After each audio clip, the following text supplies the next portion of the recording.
sexto ano e estou como doutorando na Unicamp. Fiz meu mestrado aqui na UDESC, onde eu trabalhei com História da Educação, especialmente propostas de educações em associações negras na virada do século, na verdade no início do século XX, principalmente em São Paulo. Minha pesquisa em Santa Catarina foi junto ao UNEAB, que era projeto de pesquisa, na verdade foram dois, mas o principal, o maior, era experiências de populações de origem africana em Santa Catarina no pós-abolição.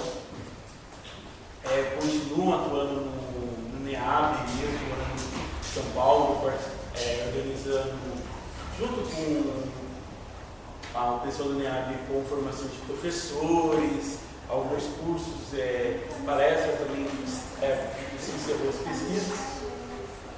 Eu trouxe para hoje uma fala sobre o histórico do movimento negro, a organização do movimento negro. Aí já peço desculpa que vai ser uma coisa meio que paulista, porque esse tipo de trabalho é um tanto bairrista.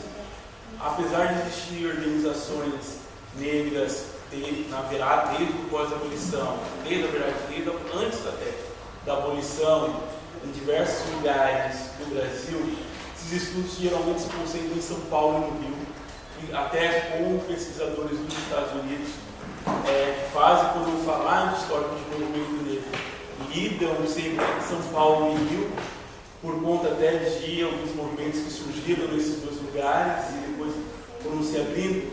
Mas hoje também há uma outra discussão, um movimento clubista, de clubes, que hoje é chamado de clubes sociais negros, que são essas associações que foram surgindo, e aí eu vou explicando um pouco mais para frente, logo após a abolição.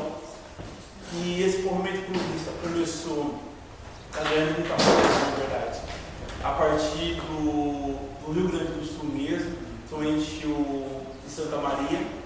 Inclusive, eu não sei se vocês conhecem o trabalho, do 3 de maio de Santa Maria, que era um clube recreativo, que em um determinado momento ficou desativado, está ativo agora, e ele é um museu comunitário. Inclusive, tem como acessá-lo como acessá-lo pela internet, ver algumas coisas, e as pessoas desse clube de Santa Maria, ao reativá-lo, também pensou em reativar essa memória de clubes negros e transformá-los em museus negros, até porque Santa Maria, como o Sul, acho que quase como um todo, tenta se apagar a presença negra, e dizendo que ou são pessoas que migraram depois e que não havia escravidão, então não tinha como ter populações negras, e eles reativam o clube e outros clubes e mostram, olha, esses clubes são antigos, inclusive o mais antigo dos clubes do Brasil ativo é de Porto Alegre, que é o Floresta Aurora. Ele é de 1879, está ativo. E eu hoje, na minha pesquisa de doutorado, eu pesquiso festas de clubes negros do estado de São Paulo, principalmente do interior de São Paulo, porque, como eu disse, é tão bairrista que a experiência de associações de clubes, até em São Paulo, se trata da cidade de São Paulo e não do interior de São Paulo, que é onde tem os clubes ativos. Então, assim, quem puder, a Jane Escobar e Janine Escobar tem trabalho sobre o 3 de maio e essa questão de museus, principalmente a Jane Escobar. Ela está terminando o doutorado dela e focando nesse tipo de mestrado dela em patrimônio, e é o 3 de maio, agora o museu, ela foi uma das pessoas que montou o museu do 3 de maio, que é o Museu Comunitário de Populações Negras.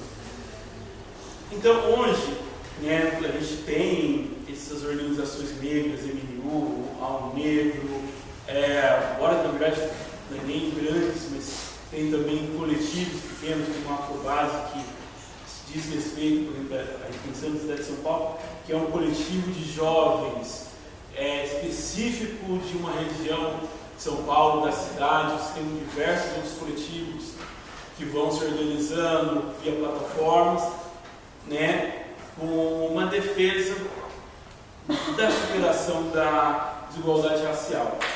Porém, eu acho assim, uma definição de movimento negro nunca é precisa, ninguém consegue lidar. Tem gente que vai falar, olha, desde o quilombo a gente pode falar as resistências, mas algo de fato, se a gente for falar assim, olha, quando se começa uma ideia de superação racial, né, de desigualdade racial, isso vai ser logo no pós-abolição, imediato. Você já tem essas organizações, na verdade, você tem antes mesmo do processo abolicionista, o próprio Luiz Gama, José do Patrocínio, quando vão vendo que há meandros que a abolição precisa ser feita, mas ela não pode se dar simplesmente a partir os negros serão livres, somente livres, e sim colocar um debate sobre cidadania. E nesses estudos, então, a gente pega, aí eu vou trazer aqui essas primeiras organizações de São Paulo especificamente, mas que vão se organizando com uma tentativa de superar racismo, ou o que eles chamavam de preconceito de cor, tentar superar essa desigualdade racial, fazer denúncias contra o preconceito de cor e principalmente a criar mecanismos próprios de autogestão e de comunitário para a superação da falta de cidadania, para a conquista de cidadania. E aí, já digo, existem clubes desse perfil, existem pesquisas aqui de Santa Catarina. A Andréa Carvalho trabalhou com o Cruz de Souza no mestrado dela em Lages. O Júlio César da Rosa agora é doutorando na Unicinos e estudou União Operária em Criciúma, quando ele estava na graduação, no mestrado União Operária e o Cruz de Souza de Laguna. Inclusive teve agora, como que é o nome do rapaz ali? Michel, é isso? Bruno.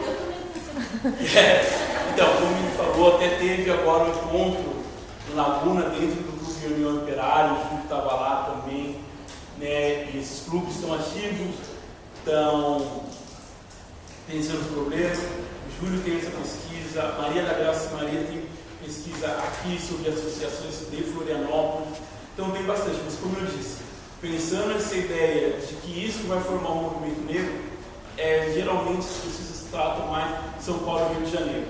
E até por um motivo, algumas das pessoas que iniciaram estavam presentes na década de 1920, organizando o Clube de São Paulo, participando da vida do Clube de São Paulo, esteve na formação do MNU na década de 1970. Teve também no TEM, no Rio de Janeiro, que é o Teatro Experimental do Negro. Inclusive, a Jerusalém Romão tem uma pesquisa de mestrado sobre o Teatro Experimental do Negro aqui em Florianópolis. Então, isso que vai se focando. Mas existem pesquisas, mas ainda não está claramente para Santa Catarina. Como eu estou agora precisando somente de São Paulo, acabei ficando no meu lugar de conforto, falando também de São Paulo, mas aponto isso que tem. Eu tenho um texto que eu até falei, está numa revista Santa Catarina de História, de 2013, sobre essas experiências de educação em clubes aqui em Santa Catarina. Foi parte das pesquisas que eu fiz e eu não terminei. Então, esses clubes eles são formados, o mais antigo da cidade de São Paulo, de 1902, chama Clube 3 de Maio dos Homens Pretos. Muitos dos clubes têm esse nome, e o outro tem 3 de maio e 28 de setembro, e aí eu falarei depois. O Clube 3 de Maio dos Homens Pretos tinha intenção de festejar, obviamente a principal função era festejar o 3 de maio, mas também criar escolas noturnas para os seus sócios e para os filhos dos sócios. Eles têm essa preocupação desde 1902, pensando no projeto de organização. Outros clubes, em 1920, são clubes recreativos, como o Dramático Recreativo, como o Cosmo, também vai ter essa preocupação de festejar, de organizar bailes e criar biblioteca e espaços de educação, seja escola ou de instrução, somente uma sala. Esses clubes foram formados principalmente porque em São Paulo e aqui também pelas pesquisas, os negros não podiam entrar em qualquer clube. Havia clubes de italianos, clubes espanhóis, portugueses, diversos clubes, e eles não podiam entrar. Muitas vezes até os clubes eram ligados a associações mutualistas de trabalhadores, e mesmo trabalhando em determinado espaço, os negros não podiam entrar. Chega ao caso bizarro de 1930 de ter um clube que permite que todos os operários comprem convites, mas é uma organização comunista, anarquista, só que na hora de entrar no clube, os negros foram impedidos de entrar. E aí é denunciado, inclusive, pela voz da raça. Eles compraram o convite, porque eram operários da fábrica, mas eles não podiam entrar. Em outros casos, os negros podiam entrar, sendo operário, podiam participar do baile, mas não podiam dançar com mulheres brancas. Então, vão se formando esses clubes e que surgem por conta da interdicção, onde não é um clube onde só os negros podiam entrar. Na verdade, a gente está sendo revisto muito disso. Muitos brancos participavam desses clubes, eles não eram membros de diretoria, muitas vezes, inclusive, é colocado que eles não podem ser membros de diretoria, né, ou por acordo de não ser membros de diretoria. Eles participam, têm uma atividade, pode escrever no jornal, participam como qualquer outra pessoa negra, mas tem esse limite, já que os negros não podiam estar. E aí, pensando até na nomenclatura, se diziam muito que eles eram, os membros do clube, que eles eram homens de cor, homens e mulheres de cor. E eles usam essa categoria não por acaso. O termo negro ainda estava muito associado à escravidão, onde negro queria dizer escravo. Preto ainda estava ligado a uma ideia africana, mas eles usavam na nomenclatura, se auto-intitulavam preto. Mas eles usavam pretos quando eles estavam falando do geral, de todas as populações. Mas quando eles diziam especificamente de quem participava da vida recreativa em associação, eram homens de cor. Isso porque eles poderiam, mesmo tendo interdição em associações italianas, espanholas, anarquistas e comunistas, eles podiam e muitos participavam de bailes públicos, onde se cobrava na entrada, você não precisava ser sócio. Porém, para quem participava de clube, dessa vida clubística, entrar em baile público era totalmente proibido. Nos bailes públicos se dançava, uma das coisas, se dançava machixe, se dançava ombigada em São Paulo, que é uma tradição tanto perdida, mas algo muito ligado aos mais pobres. Na verdade, não é mais pobres em questão financeira, mas as pessoas que não tinham ocupação.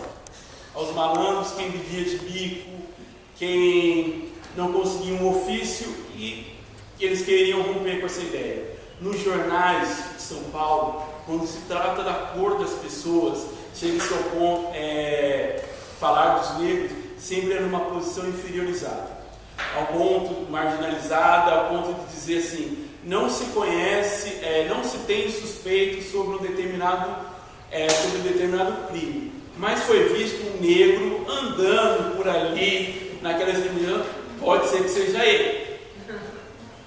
Para falar de crimes algumas vezes, para defender que às vezes até o crime foi praticado de forma estúpida, banal, e aí colocava um negro sem pensar dessa forma. Outro também tem um caso de acidente doméstico que é muito claro, de uma empregada que, para abrir um perfume, ela resolveu esquentar o frasco, ela não estava conseguindo. Aí ele teve a infeliz, e diz o nome dela, teve a estúpida ideia de acender, de colocar fogo para acender sem saber que ela mesma ia se queimar, e de fato ela se queima e foi para o hospital.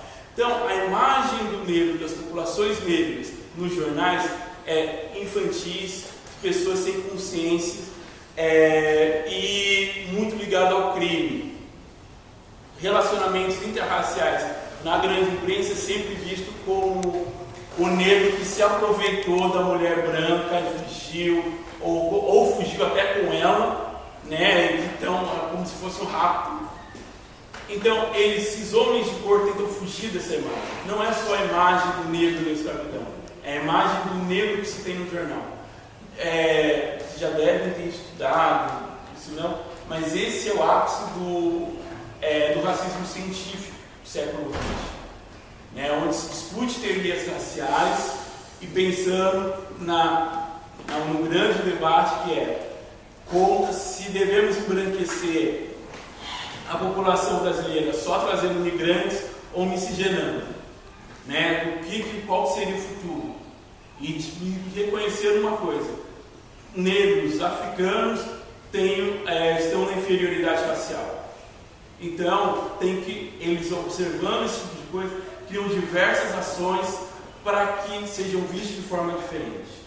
Tanto que coisa comum nos estatutos é de que qualquer prática que fosse prejudicial ao bom nome do clube deveria ser denunciado por qualquer sócio, seja feito dentro do clube como fora do clube.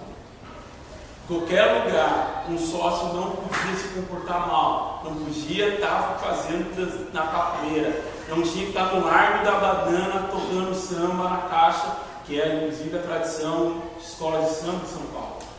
Não podia estar praticando, não podia estar embriagado por aí, tanto que muitos não bebiam, os que bebiam tinham que beber pouco. Tem um caso, e aí eles criam jornais, muitos jornais para próprios dos clubes e alguns independentes que diziam dessa conduta, diziam da conduta dentro e fora do clube. Chega-se ao ponto de um determinado jornal, o Alfinete, em 1918, elogiar a esposa do presidente da Sociedade de Ribeirão de Prata, que não era mãe ainda. Por ser mulher é muito importante se ela ou não era mãe, tem esse ponto. Proibiu a entrada da Madalena Rosa e da sua amiga, que são pessoas que a moral manda que fiquem em casa. Pessoas que não tinham moral, que estavam ligados, determinados produtos não podiam entrar no espaço nem como convidados. Para ser sócio de um clube, desse tipo de clube, você deveria ser indicado como um sócio de boa conduta, de moral reconhecida, e você ser igualmente ter esse tipo de moral e esse tipo de conduta. Durante algum tempo, isso foi visto, as práticas desse clube, como um modo de se excluir e de se criar uma elite negra, né? Os primeiros de se criar uma elite negra que fosse separado das demais populações negras. Entretanto, na minha pesquisa de mestrado, eu verifiquei que, por mais que houvesse todo esse tipo de exclusão, quando eles tratavam de educação, eles tratavam de educação para os pretos, para os meninos pretos, para crianças pretas. Eles não usavam para as crianças ou crianças de cor. Esse termo praticamente inexistente. Quando eles falavam da condição das populações negras, ou eles usam ou os termos negros, os negros estão sofrendo ainda com a ideia antiquada, escravagista dos brancos, antigos senhores, ou pela conduta de si, de não reconhecer que pode superar. Então eles estão dialogando, por mais que só eles fossem letrados, essas pessoas, o diálogo no jornal é com toda a população negra. Então eles observam isso. Tanto que num trecho do jornal Alfinete ainda, ele diz: é preciso que os pretos tenham uma aspiração de querer alguma coisa no futuro. Para isso é preciso que todos tenham força de vontade, ensinando os nossos filhos que os nossos pais não puderam aprender. Avante, meus irmãos e cor, caminhai com progresso na nossa capital, mandai vossas filhas para aprender costura, bordados, engomados, vossos filhos, depois de saírem do grupo escolar, mandar aprender o ofício de sapateiro, mecânico, encanador ou tipógrafo. Então, quando eles estão falando dos pretos em geral. E assim, e hoje a gente trabalha com essa ideia de que é um movimento que pensa como um todo, né? Pensa a sociedade, as sociedades beneficentes, como espaço para levar, para fazer alcançar todos os pretos. Então, esses homens de cor se viam como uma liderança que deveriam ensinar todos os pretos como se comportar como homens de cor, ou seja, ensinar os pretos como ser cidadão nesse momento. Eles estão em luta de direito de cidadania. Por isso, esses grupos, do começo, na virada do século XIX, no começo do século XX, fazem parte do histórico do movimento negro. Porque eles pensaram, mesmo sendo um grupo pequeno, inclusive assim, tem 87 sociedades recreativas só na cidade de São Paulo. Só que os nomes das pessoas vão aparecer em mais de 3. Às vezes o sujeito é presidente em uma e diretor em 3 outras associações. Mas eles sempre estão pensando na população negra como um todo. A superação é como um todo. Quando vem o jornalista, fundador do Chicago Defender, que é um jornal negro dos Estados Unidos, ativo até hoje, e diz que o Brasil é um paraíso racial, onde não tem racismo, né? Esses jornais atacam dizendo, olha, igual dos Estados Unidos, não mesmo, porque lá é o ódio de cor, é o ódio racial de negros e brancos. Aqui isso não tem. Mas a prova que o racismo existe é que ele foi expulso do hotel onde ele foi ficar, no Rio de Janeiro. Aí ele ligava ao senhor Abolt que ele foi expulso porque tinha americanos brancos que não queriam presença dele lá. E o jornalista falava, pode ser que seja isso, mas o dono do hotel te expulsou do mesmo jeito. E ele aponta na cidade de São Paulo, e aí o jornal de Campinas, cidade do interior, diz, olha, os negros não podem entrar em determinados hotéis aqui. E às vezes não pode ser visto nem pelos hóspedes. Né? Vai ser camareira, mas você não pode ser visto pelos hóspedes. Então eles têm essa denúncia, tem um reconhecimento que não é o ódio racial igual ao dos Estados Unidos, onde a ideia de chegar à condição cidadã, eles achavam que era impossível, mas eles consideram que tem e discutem, inclusive, com os americanos que acham que não tem racismo no Brasil. E, na verdade, o preconceito de cor, como eles falavam. Então, eles estão pensando nisso, né, essa sociedade. O grande boom desse movimento é o surgimento da da Frente Negra Brasileira. A Frente Negra Brasileira surge depois de uma tentativa de organizar uma sociedade beneficente que fosse só de discussão, que é o Centro Cívico Palmares. Esse Centro Cívico Palmares vai funcionar por cerca de 7 anos, e sempre tentando só instruir, não organizar bailes, não participar de bailes, porque uma das críticas era, olha, você consegue fundo para o baile, consegue gente para o baile, mas não consegue gente para pagar só o fundo da biblioteca, para vir assistir a aula, para vir no teatro, na verdade o teatro não se conseguiu, mas para frequentar outros espaços de instrução. Então vamos organizar só o Centro Cívico Palmares.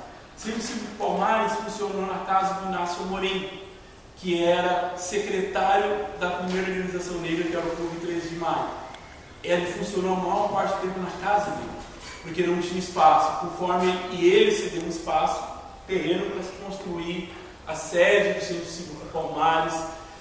E diante de várias brigas, ele desiste, ele abandona o Centro Cívico Palmares, entrega o prédio, fala assim, olha, faça o que bem quiser, com o prédio, mas eu desisto porque funcionou na casa dele, mas mesmo assim ele estava sendo muito criticado, porque ele era da tradição de clube recreativo, e sim queria que tivesse baile, porque tendo baile, e isso eu estou vendo agora nas novas atas, tendo baile você consegue o dinheiro, porque você cobra no baile, você arrecada o dinheiro e mantém a escola. Os clubes que estão ativos até hoje no interior de São Paulo fizeram isso para manter a escola, inclusive em Campinas, a escola durou de 1896 a 1940. E era organizando baile, organizando festas que conseguiu dinheiro para pagar o que tinha que pagar. Então ele abandona. E aí se resolve com os irmãos Negros dos Santos, que são figuras importantes no movimento negro, e José Correia Leite, por pouquíssimo tempo, mas Vicente Ferreira, outros membros dessa imprensa paulista, organizar a Frente Negra Brasileira, que teve ramificações por todo o Brasil. Não foram todos os estados brasileiros, mas praticamente todas as regiões do Brasil teve sede, uma subsede da Frente Negra Brasileira, que era uma organização, inclusive partidária, que vai pensar o projeto via política mesmo, de organizar